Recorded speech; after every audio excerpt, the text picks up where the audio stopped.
So it's the 8th of November, 2022, and it's our full moon lunar observance day. And so after this talk, we'll go and do a late night patimokkha in the dining hall, which used to be the main Dhamma hall at Abhayagiri. So a very full day of practice today. Hearing from Longpa Pasano this morning, from Amarvati, with a reflection on Anapanasati and linking it with Sati Sampajanya. And then hearing from Ajahn Sudhiro at 1 p.m.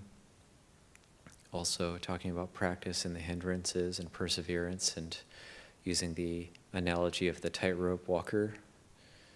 And then we heard from Ajahn Kasapo during the Q&A, and particularly one thing that stuck out from that for me was linking how to link the practice with joy, reflecting on your own good qualities. And then there was the Qigong, and now we have more practice, more Dhamma reflections, so a good day of practice, a day well used, well spent.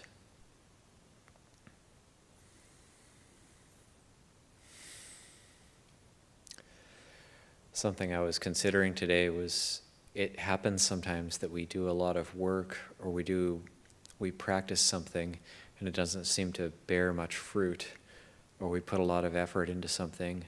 We have some sort of project that we're undertaking and it just doesn't end up working out, or it gets thrown away, it gets tossed. And this just seems to happen a lot in life, and it can cause a fair amount of stress for us, whether it's undertaking some sort of schooling or study and it doesn't seem to bear much fruit, or we undertake some sort of building project and it ends up being wrong or having to be taken down, or we write some sort of letter or essay or an important email and it turns out it gets nixed by one of our superiors, and then we feel like, well, I just did that for nothing. I just spent 100 hours on that project for nothing. And I'm speaking from experience here. I've spent 100 hours on a project before and had it be for nothing. I feel like I spent 100 hours on that. I could have been meditating. I could have been doing something else. That was a waste of time. And so we'll feel like that was a waste of time.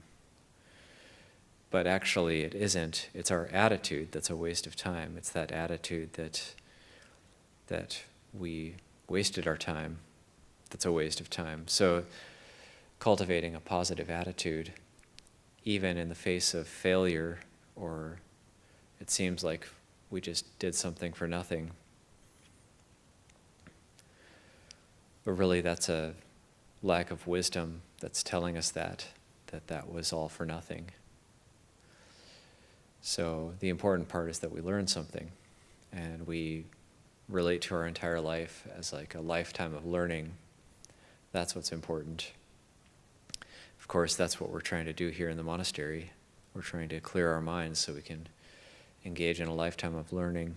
During Longpa's morning reflection that he gave from Amarvati, then he talked about Sampajanya as being synonymous with wisdom, which is a very interesting way to look at it, because normally when we hear wisdom or discernment, we might think like, well, we get the right answer, we get the multiple choice quiz correct, we get a high score.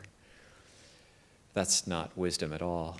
Wisdom is a very dynamic and fluid thing, and it comes from clear seeing. And over again, I use the analogy of the hand in the fire, that's wisdom, that's the wisdom of the body. So that if you put your hand in a fire, or fire contacts your hand, and it's burning, it's hot, it's extremely painful,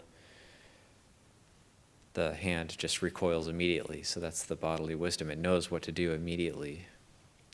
when your hand is in a fire, you don't need to consult some sort of instruction manual about how to take your hand out of a fire. What are the techniques you need to follow to take your hand out of a fire? It just withdraws automatically. So that's wisdom. So when the mind sees that it's mired in suffering, that it's burning with greed, hatred, and delusion, with the fires of birth, aging, and death, sorrow, lamentation, pain, grief, and despair, and it sees that clearly with sati sampajanya, it doesn't need to consult the suttas and the texts. It doesn't need to do a special technique. It will recoil and get out of there immediately when it sees the suffering. So that's wisdom, that's discernment, but only with clear seeing that can that happen. The problem with the mind and the difference from the hand in the fire is that the mind has always been in the fire, so it doesn't know anything else. Normally our hand is not in a state of being in a fire, so it knows when it's in a fire and it gets out.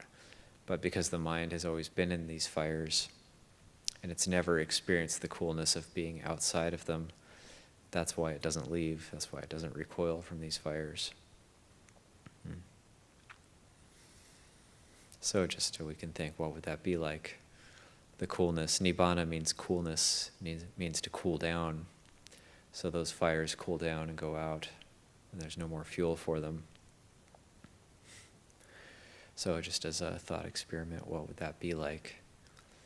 If we know right now the mind is in a state of being burned, or at least having a potential to be burned, what would it be like to be out of that, to be out of all suffering, all sorrow, all sadness?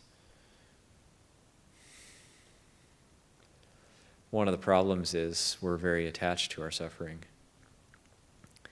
So kind of connected with the sense of self, so we know, at least I know who I am, I'm someone who's suffering. At least that's an experience, that's a touchstone that I can get in contact with my suffering. At least it's the known.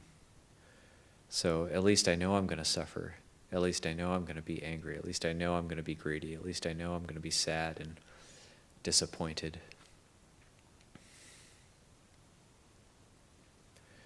It's a known experience. So even though it's suffering, even though it's unpleasant and it's suffering, it's known. And then there can be a sense of fear in going to the unknown, having that open unknowingness, a sense of open unknowingness. Like Longpo Viradhammo was reflecting on when he was here, open unknowingness. And openness, a sense of clear awareness, sati sampajanya, mindfulness and clear awareness in the moment, yet also not knowing what's going to happen, and being okay with that, being open to that, being open to the present, open unknowingness. It's a nice phrase.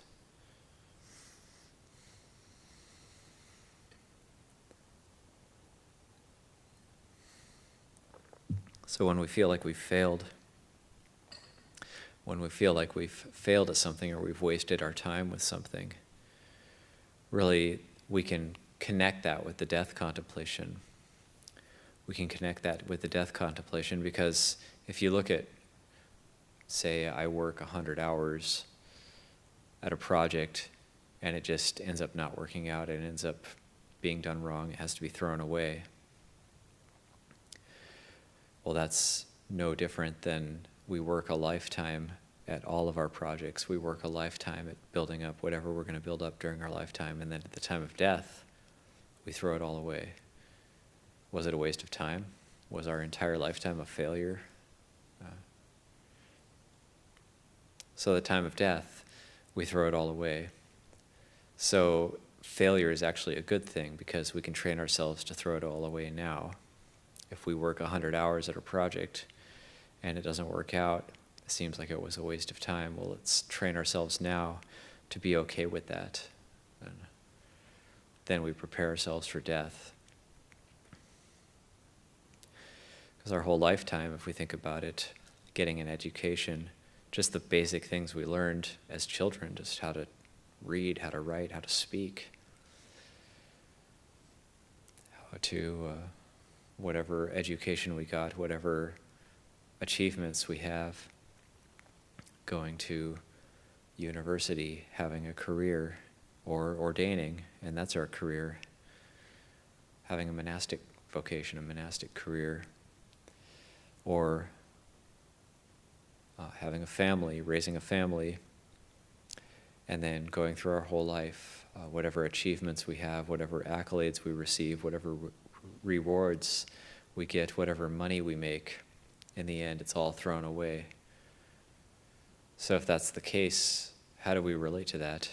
And how do we actually make provisions for the journey after death? And death will happen to all of us, and we reflect on this all the time as Buddhist practitioners. So how do we relate to that? How do we make provisions for the journey? So we come back to these teachings of the development of wisdom and discernment, the development of wholesome qualities and the abandoning of unwholesome qualities. That wisdom and discernment.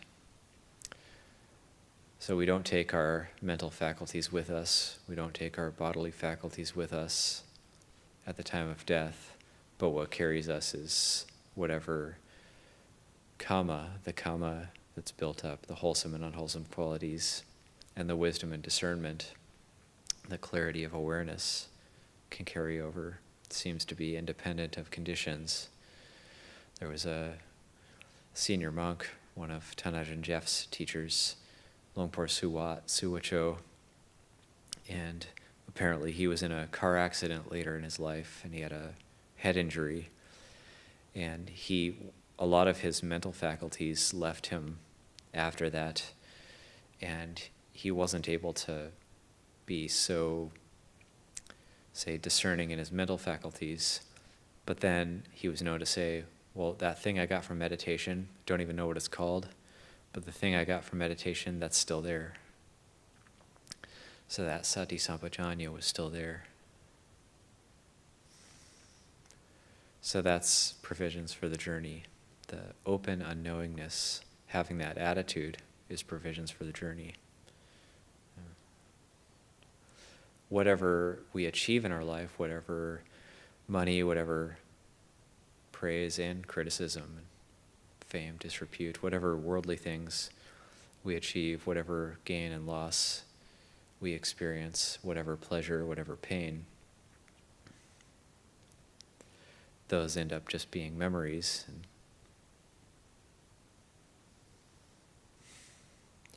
so a whole lifetime of all these things, was that just a waste of time? I don't think it was, if we're making provisions for the journey, if we're truly developing wholesome qualities and relinquishing unwholesome qualities. So we really feel like we can have a sense of purpose if that's what we're doing in the moment. We're doing what we can. A single day lived skillfully is better than 100 years lived unskillfully. So when we engage in this type of practice in a meditation retreat, so there's the online retreat, and then there's those of us just living here in the monastery day in and day out. If you just take one day and you practiced all day, that's better than living 100 years, just as Master Xuan Hua was known to say, living as if drunk and dying as if in a dream. So if we're living to wake up, even just one day, we can give ourselves a pat on the back. We lived skillfully for one day. It's a good practice. It comes back to what Ajahn Kasapa was saying earlier, just you're a good person, you're doing good, you're doing a good job. We don't have to be so hard on ourselves. That's how we can cultivate joy in our practice. And that can give us energy to keep moving forward.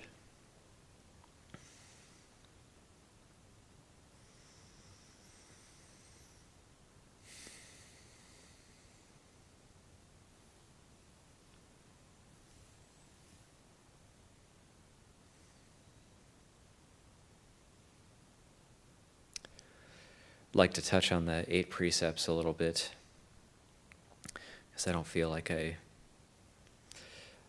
completely went over them at the beginning of this Thanksgiving retreat. And just to mention that those 8 precepts, they're very interesting in that in the suttas, there's the claim made that these precepts are the things, the ways of arhants, the ways of fully liberated beings. And so they can't take life. They can't take what is not given. They can't engage in sexual activity, can't tell lies or engage in false speech, would not take intoxicants, would not eat at the wrong time, would not engage in entertainment, beautification, or adornment, would not use higher luxurious seats. Also, it's said that fully liberated beings won't accumulate things, won't gather things up. So there is one of our Vinaya rules, one of the monks' precepts, is that we can't store food overnight. So food just has to be offered to us each day if we want to eat.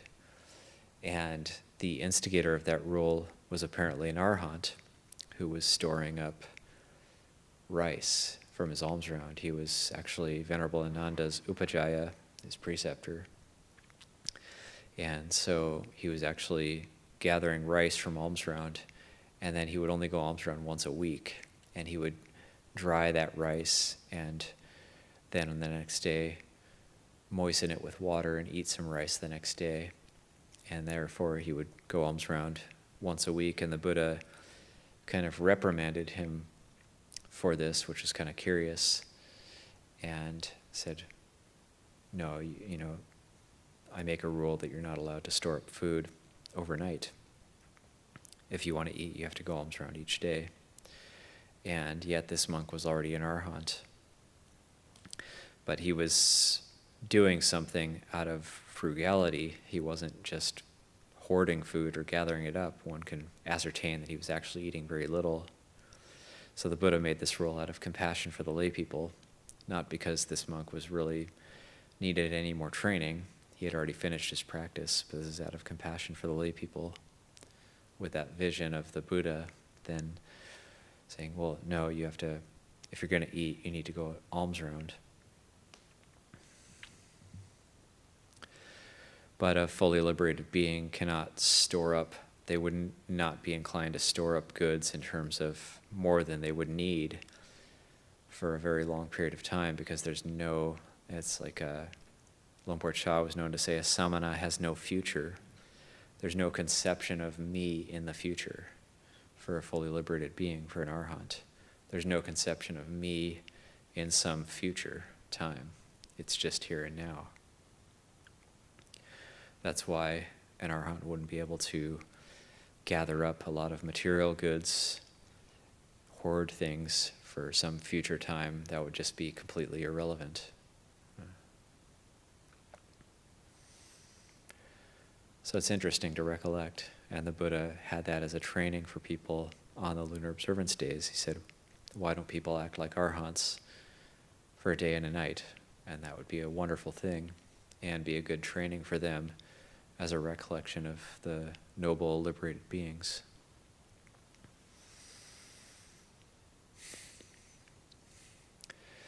So high and luxurious beds and seats. Most of the monastics here will end up sleeping on the floor.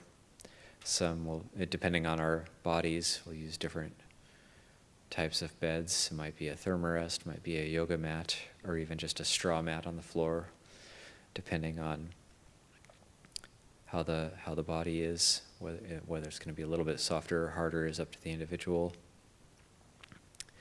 And so you might be curious about the very nice beds in our new layman's dormitory, the quadplex and the paramikuti, and nice beds in Casa Serena and Sandivihara. And so I know recently we actually received some criticism for this. Like, I thought you weren't supposed to have nice beds here. But the reason, my own thinking with that was, well, one, it was offered by the lay people. Those are the beds they wanted to offer, say for the new quadplex. But also had the thought, well, people are pretty stressed out these days and they need to relax. So it's nice to provide a nice bed for visitors who come here so they can just unwind and relax. But certainly we don't have those beds in our kutis. Most of us are sleeping on the floor. But I thought, well, for visitors, it's kind of nice if they can come here and actually just kind of unwind a little bit. We don't want to be too hard on people right at the outset. And they still are within our rules, actually, because the legs are not more than 8 inches off the ground. So that's the rule, is that the legs of our beds aren't supposed to be more than 8 inches high.